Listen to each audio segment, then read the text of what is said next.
Hello, magandang umaga po sa inyong lahat, mga kaibigan, mga kapatid, mga kabarangay, mga barkada. Meron po tayong gusto ko lang ibahagi sa inyo itong napanood ko sa 24 oras.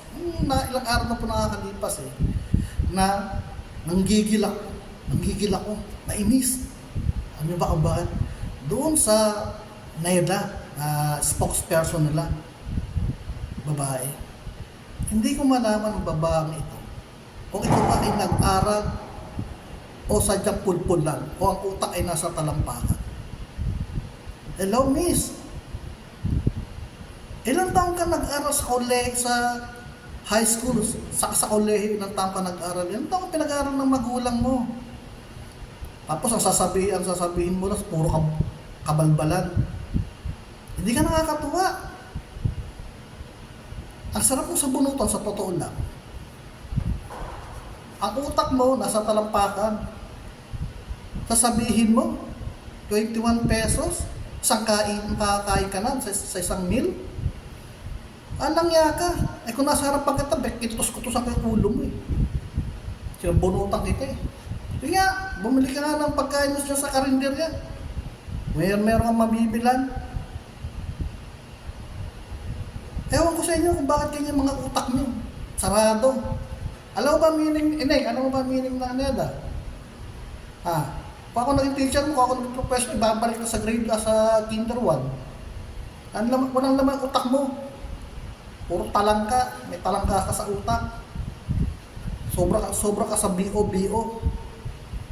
21 pesos makakakain ka, Sumakay ka nga ng tricycle.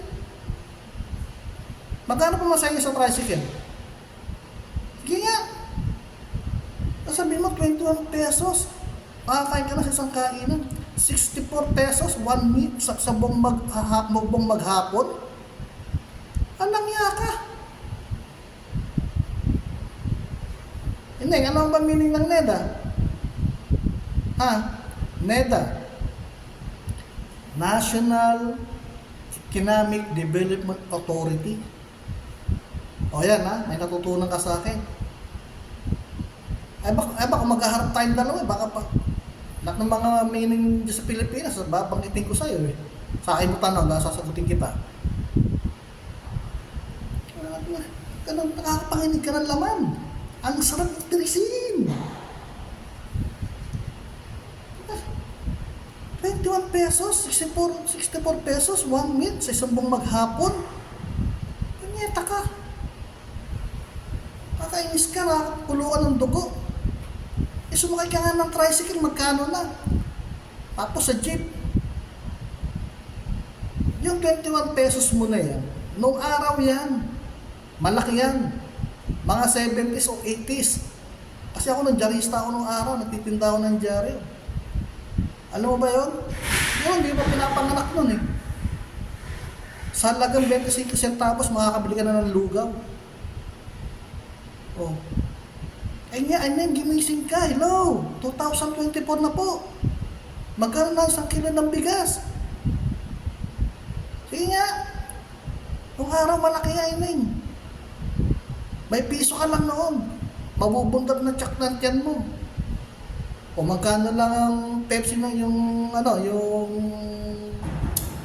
isang Pepsi noon.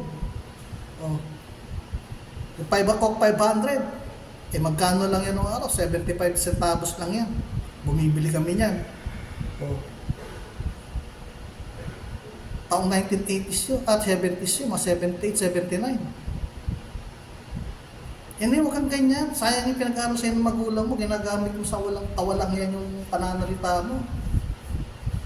Huwag ganyan. Sarado yung utak mo. May alimasan ka sa utak. Ako, high school lang ako, Sabihin ko sa'yo. Nakaratot ako sa ibang bansa. Kasi open mind ako. Hindi utak ko hindi makitig. Alibasa ikaw, yung kamalian nyo, tinutuwid nyo. NEDA. National Economic Development Authority. Dapat yung poging na lang ng presidente. Kasi wala naman silbi. Sayang lang pinapasweldo sa inyo. Naglalakihan lang yung mga pepe ninyo dyan. Tingnan nyo, nagbubundatan, wala naman. Ano ba naitulong nyo sa ekonomiya ng Pilipinas? Eh, pasakit lang kaya. Tapos ang lalaki pa ng mga sweldo nyo. Nakahilata lang kaya. Patuwad-tuwad kayo. Wala namang ginagawa, magchismisan kayo dyan sa upuan nyo, maghapa sa lamesa nyo. Tapos ang lalaki na pa ng masweldo nyo, wala namang panalaman yung mga utak nyo. Eh dapat buwagin na lang yung presidente, saya na pinapasweldo namin sa inyo. Ano ba yung naitulong nyo sa gobyerno? May naitulong ba kayo? Sige nga. Nakapag-ambag ba kayo, nakapag-contribution ba kayo sa gobyerno? Nakatulong ba kayo? Eh nung nga lang kakausapin kayo ng isa natin mambabatas, sinagot mo pa. 1 pack of noodles, 7 pesos. Ay, lintian ka. Guray, nating kita eh. Kakapakinig ka ng balahiboy mo, sayang lang pinagpaaral sa'yo ng magulang mo. Sayang lang. Wala naman yung utak mo. Sayang. Sayang inig, sayang pinag-aaral sa'yo ng utak. Nakakaya ka. Nakakaya.